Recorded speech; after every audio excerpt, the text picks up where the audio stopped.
You are listening to the Frankton Eagles Report, our weekly look at the Frankton boys basketball program with head coach Brent Brobston every Wednesday on the Central Indiana Sports Report.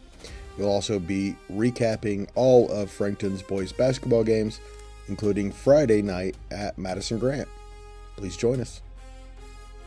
I am back with Coach Brobston in our weekly discussion about his team, and we're joined by Coach Mark Drake to talk about this week's team, and then we're probably going to talk some other stuff here with Coach Drake. And want to go back to the Lapel game, the practice since Lapel. How's it been?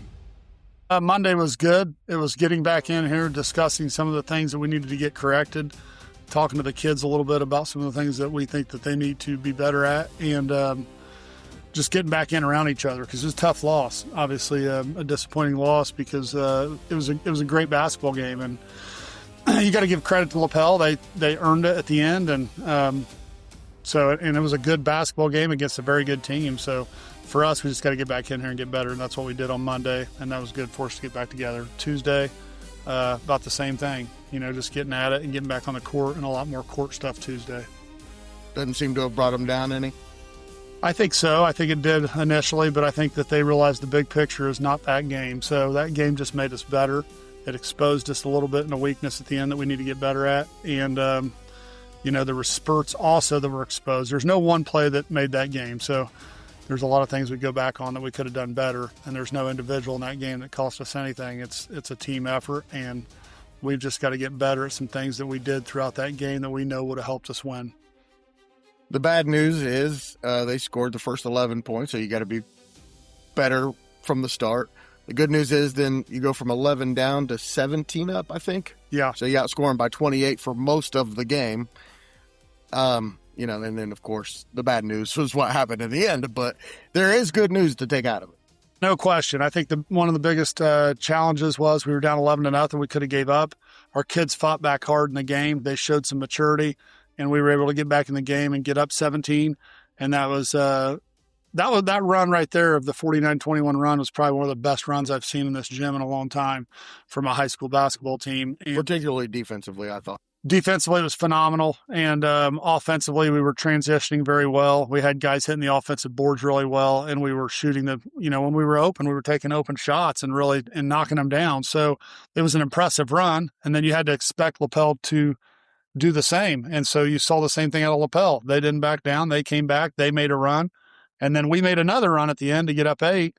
And then Lapel, obviously, in the last minute, we were up 6, and they made another run to finish it off and win the game. So it was one of those games that if you were probably a fan in there, you absolutely loved watching. Have you ever been part of a game that had that many different double-digit runs in it? It's been a while. I tried to kind of compare it to like a sectional versus Wapahani, where you'd have an up and down run. Maybe you're up, then Wapahani's up, then you're up, then Wapahani's up. But that was quite a few runs in that game, and it showed a lot of resilience by both teams. So now you put that one in the past. And next up is Madison-Grant, a conference game. You have not won a conference game yet. Madison-Grant's at the bottom of the conference, but as you and I were discussing before we started recording, it's a team that can, if playing their best, can definitely give you problems. Absolutely. They've got explosive guard play, Barnhart, and they, on film watching them, they've also got strengthened up some of their big guys underneath. They're big and strong and physical. And when you look at them, the 44-41 loss to Eastbrook. Eastbrook's a team that beat us. They've had spurts of where they played really well. The first half versus Monroe Central, right. Very close game. So, yeah, it's, you go to Madison-Grant and you go over there, they're going to be ready to play. They're going to be well coached, and it's going to be a hard environment to play in. So there's nothing we can do other than come there ready to go and ready to play hard. All right, Coach. What do you think a key or two will be against a team like Madison-Grant? Right now, we've been hitting the offensive boards extremely well, so we got to continue to do that. Defensively, we've played extremely well in situations defensively. I think that's been all year. I think coming into the Lapel game, we ranked 20th in the state in defense, and that's out of 10 teams. So that kind of shows you where we're at defensively. Our strength of schedule is strong. We've played a difficult schedule, and so I think that we're well prepared to play against anybody. But at the end of the day, we better go in ready to play and ready to defend and rebound. And those are the two biggest things in high school basketball. They're the two biggest things in basketball, probably. When you get to the college level, the NBA level, you got to defend and rebound. The teams that do those well usually advance. I would argue having a ball handler, but I was going to tell you taking care of the basketball too. yeah. That's one thing we haven't done well.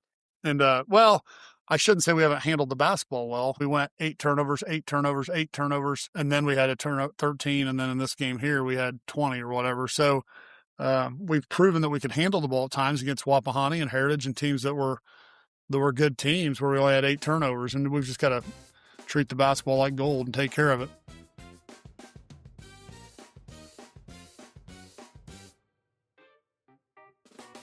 Before we get to Coach Drake, who knows a little bit about taking care of the basketball, he knows a little bit about good basketball teams as well. Okay. Yeah. Coach Drake wasn't here last year. He's back this year. What does he bring to the program? Enthusiasm. He's been here longer than anyone, including myself. So he brings that stable environment for us, and somebody that's been here forever. And we're old, Mark. Well, for him, it's awesome to have him back. Fun to be around. Kids enjoy playing for him. They always play hard for him, and it's nice to have him back around. It really is, and it's he's the all-time winningest JV coach in Frankton history. So we always tell him that. So and he is. He passed his dad up on that. So no, it's great to have him. It's just great to have him back in here, and he started with me. We went 15 years together, 2 years apart. Now he's back in here, and it's nice to have him back around. He and I played on a youth basketball team together. I do believe that. He was passing. He was trying to screen for you all the time. Was he? I thought he had the ball all the time. I don't think I've ever watched a game where he didn't have the ball most of the time, which is good. He was a great passer, but a ball-dominant guard and a really, really good one. That's how I remember it directly. That's a good thought. That's a good thought. I remember you having the ball exactly that way. Up the court every time. Yeah. There was never a time where Mark Drake wasn't bringing the ball. I was a nice role player back in the day. That's correct. Yeah, it was a very big role. Yeah. It really was, especially leadership-wise. That's the kind of guy he is, right? Absolutely. He was a great leader for the teams he played on, and you're talking about, I still think probably one of the best teams to ever play here in 91. No question. And that team was all about team. So when you go back and look at stuff, we've honored that team once since I've been here, and we brought them all back, and they were fun to watch. They never officially won championships, back in the single class sectional day, and still they're just as special, that team, as the ones who have.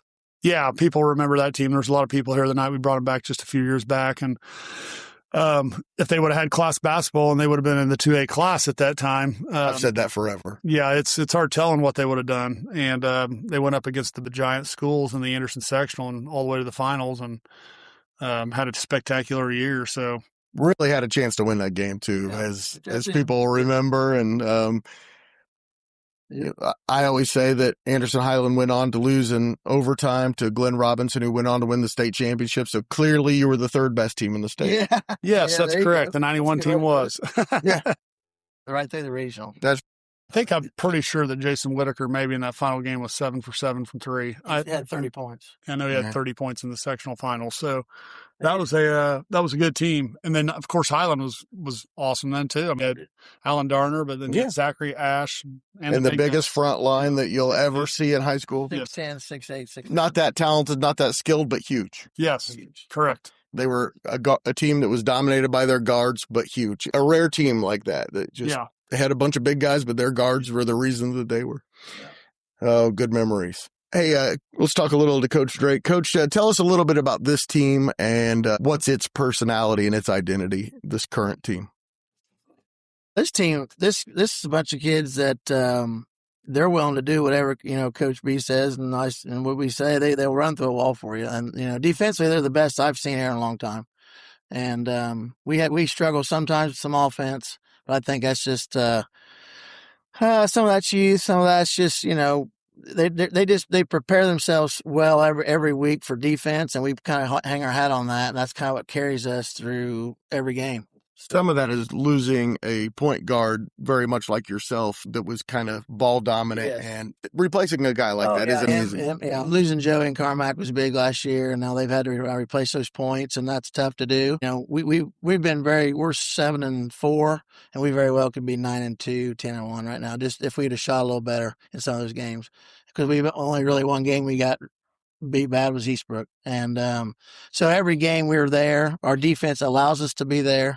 Those kids, they really, today we did all of our defensive drills. We do them at least twice a week, and go over them and over them and over them. And so that carries over with this bunch. And I think the offensive stuff, like we were better today. This was a good practice. I thought both teams were better today. They moved the ball well. We shot better. They were more crisp. And coach is on them every day about triple threat. When you catch the ball, be ready. Fundamental. It's always about fundamental. That way, it always carries over. So. They always say practice makes perfect. Well, it makes permanent too. If you do it right way, you're going to do it. In the game, you're going to do it the right way. So they're a nice team. They're a good bunch of kids. They're learning, and we're trying to just get better every week. And I think we're doing that. I think now, and we've got a lot of games coming up. It's going to be a lot of fun, and some more conference games. It'll be fun. Madison-Grant's always a tough one. It's up there, so I think it's going to be a good little stretch here towards the end of the season. You know what it takes for a makeup of a good team? You've been part of one. Does this team have what it takes to be that kind of team? Yeah, definitely. They're good kids. They listen. The most talented team we have? No, not in the last 10, 15 years, but they'll, like he said, there night when it was 49-32, that was some of the best basketball in this gym for a while, because they did everything correctly. They were very crisp defensively. We give up 2 points at that point in the second half. And so, they're very capable of going on a run here at the end of the season if we can play the way we have been and maybe win a few games in a row. But yeah, no, they're very capable. Yep. I know that coaches probably don't like to talk about end results, but what if it does become a really good team? Can it accomplish? Oh, they can win the sectional. That's our goal every year. Beyond that, I don't know, but they're good enough to win the sectional. We've already proved that because we probably played one of the best teams that are not in our sectional. So, we were right there.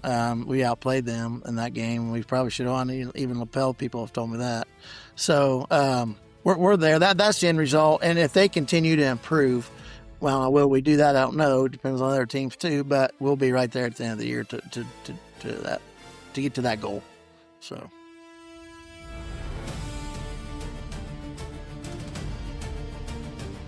Thanks so much to Coach Brobston and Coach Drake for joining the Central Indiana Sports Report.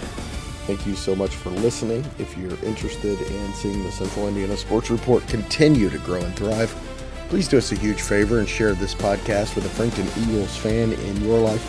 Help us spread the word that the Central Indiana Sports Report is talking about what Central Indiana sports fans are talking about every single day. Go Eagles.